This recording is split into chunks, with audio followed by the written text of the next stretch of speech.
Our next presentation is going to be heard from a man who knows a thing or two about sustainable textile reuse and textile recycling. Ladies and gentlemen, all the way from Rumford, let's welcome Ian Newton, the Managing Director of ELT Global.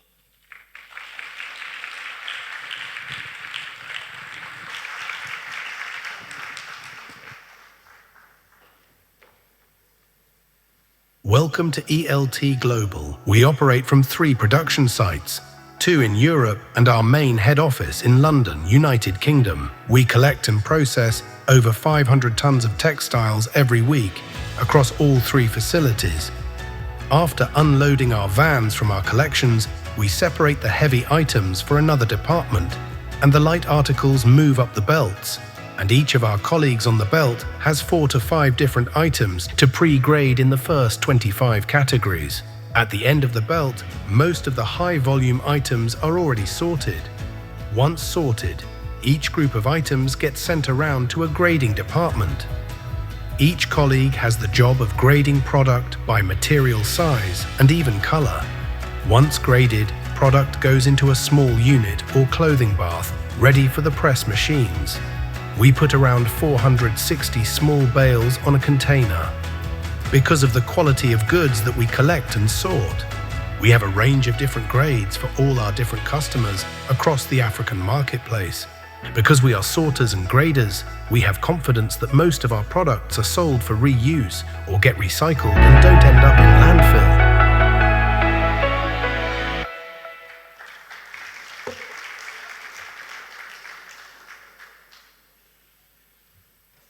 Good morning, conference. Good morning, esteemed guests, Minister. ELT Global are truly delighted to be here as partners of Landfills2Landmarks. I'm very excited to be here involved in this landmark conference.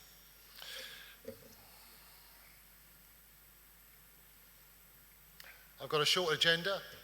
I'm going to talk a little bit about the company, who ELT Global are. Then I'm going to talk about the current textiles marketplace.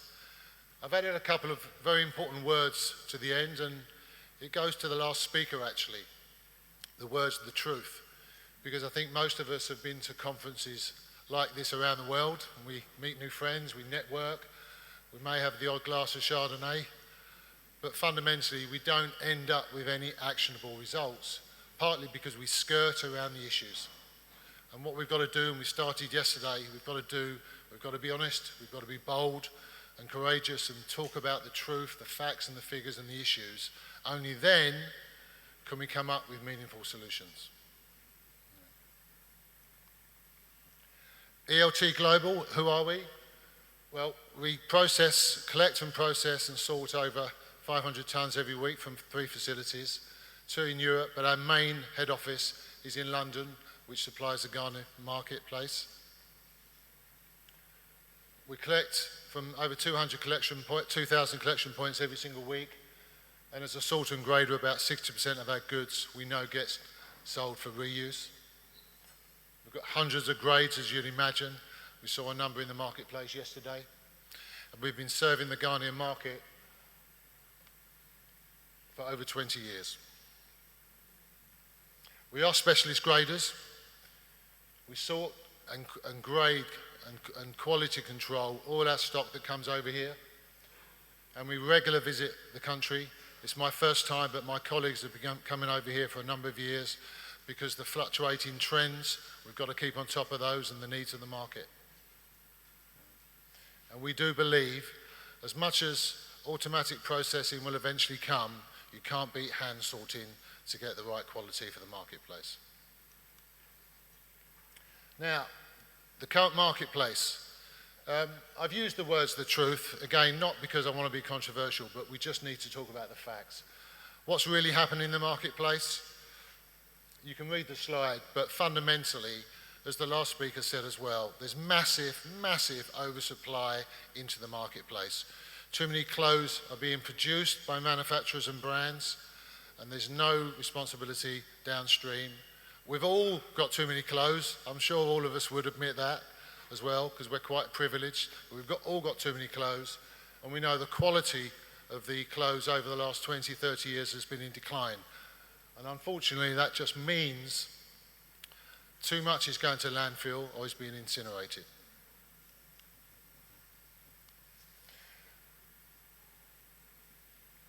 I don't want to repeat the point, but the first point is a big, huge point. That at the start of a problem, or when you have a problem, you need to look at the start.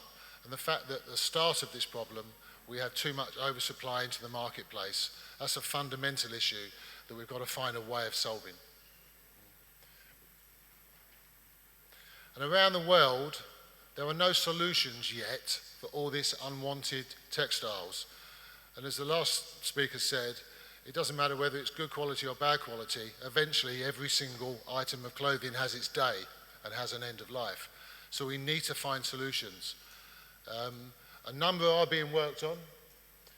We ourselves are involved in a couple of European projects to look at how we might repurpose textiles into various other items, from bedding to carpets to bricks, etc. But a lot of those activities are going to take 4, 5, 6, 7 years. And we haven't got that long to solve some of the issues. We need to be thinking more in terms of months and the next 12 to 24 months rather than waiting 5 or 6 years. Brands and manufacturers are somewhat aware of the situation, but by and large, most of the brand's responsibility ends once they've sold their product to the retailer. And I'm not saying they're ignorant of the facts, but until we can demonstrate to them what the issues are factually, I can understand why they're not necessarily at the table. Government legislation is vital, and it's great to see the Minister here, and I know that this government is taking this seriously. Possible solutions to the problems? Well, we've talked about EPR a lot, and we must involve the retailers, we must involve the brand manufacturers in these conversations. We've got to also demonstrate how much of their product is going to landfill. Now, how do we do that? Well, obviously, data is very, very important, and some of the things we're going to be talking about, if not already spoken about, is using scannable data to be able to supply proper factual information to support support those discussions. It's interesting, I don't know whether people would be aware of this. There's loads of EPR schemes around the world, and they've been running for about 30 years. To date, not one of them has reduced the amount of waste created. And plastics is one of the biggest topical conversations that everybody has about plastics recycling. And there's more plastics being produced today than there was 20 years ago. And as was heard earlier, there's going to be twice as much textiles created in the next 20 years. So one of the things that we have to bear in mind is that it's not only the type and the quality of textiles that's being created. One of the responsibilities that we need to try and get from manufacturers is that they slow down and don't produce so much of the oversupply. It is unnecessary. And every single retailer, every single brand always seems to create 25, 30% more stock than they need, which again has got to end up somewhere.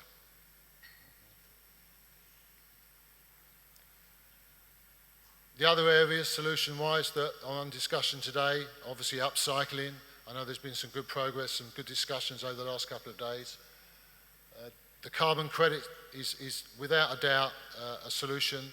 I worked in the plastics industry 20 years ago when that was introduced, and it's worked incredibly well.